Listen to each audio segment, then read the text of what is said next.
Welcome to 6.2, where we are talking about another method of estimating uncollectible accounts expense. It's called the allowance method.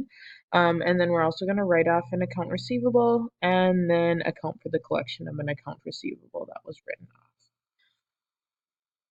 So as we talked about in 6.1, the direct write-off method of recording losses is very easy to apply because remember, you only record the expense when a customer account is determined to be uncollectible. So it goes past that 90 days and you assume at that point that no one is going to pay, so you can write it off. When this happens, that expense is probably going to be recorded in a fiscal period that's different from the period of the actual sale, which means that the direct write-off method is not actually compliant with GAAP.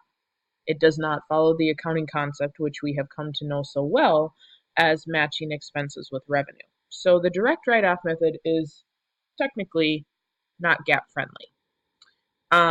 So when we're matching expenses with revenue, uncollectible accounts expense should be recorded in the same fiscal period when the sales happened, which is GAAP friendly, meaning we match expenses with revenue. The problem is that when you make a sale on an account, there is no way for a business to know for sure which customer is going to pay when it's due and which one isn't. So the application of matching the method requires an estimate of uncollectible accounts instead of us knowing exactly when it's going to happen. So we have to make an estimate that's based on our past history. So typically what a business does is in order to be GAAP compliant, they will make an estimate based on how things went in the past. So what we typically do is we credit the estimated value of uncollectible accounts to a contra account, which is called our allowance for uncollectible accounts. And we call that the allowance method, hence the name allowance for uncollectible accounts. So there are two methods that you can use to estimate uncollectible accounts expense. The first one is using a percentage of sales method. So this method assumes that whatever percentage of sales that we make, there will be a dollar amount that will become uncollectible. And like I said, the percentage is based on previous history. The other form that you can use is something called the percentage of accounts receivable method. And this method assumes that a percentage of accounts receivable at the end of the fiscal period will become uncollectible.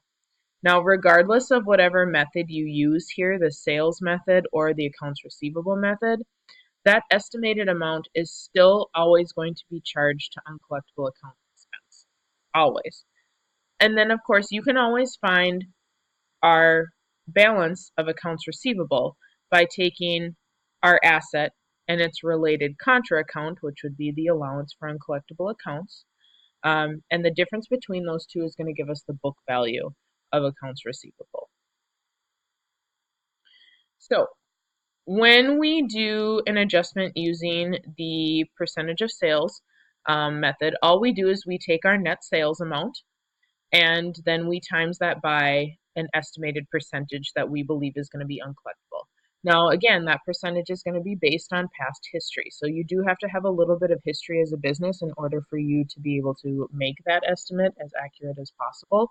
So you can see you have a net sales amount, the percentage would be given to you, and then that equals our estimated uncollectible accounts expense. So all we do is we make the normal adjusting entry, which is uncollectible accounts expense, gets the debit, and our allowance for uncollectible accounts gets the credit. Remember that allowance for uncollectible accounts right here, this is your contra account to accounts receivable, so the one that is opposite of it.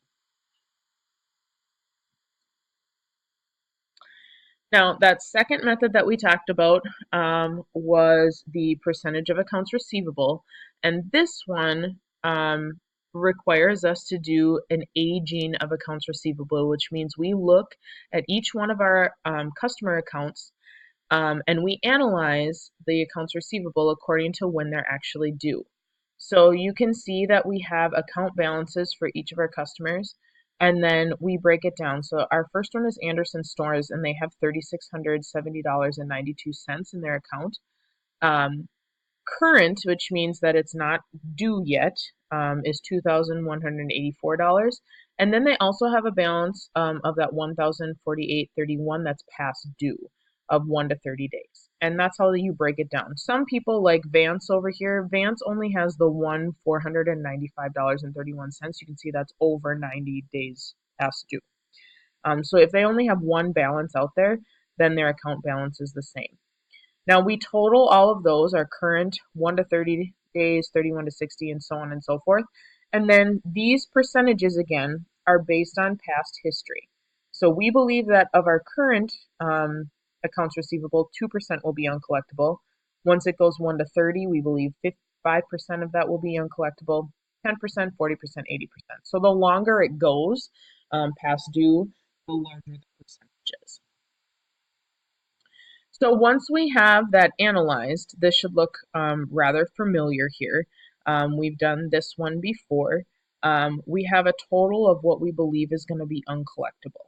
Okay, that $5,206.78. Okay, so that's our total here of our uncollectible estimates. Now, currently, in our allowance for uncollectible accounts, we have a credit balance of $308.64. This is what we believe is going to be uncollectible for the year. So the adjustment is the difference between those two. Okay.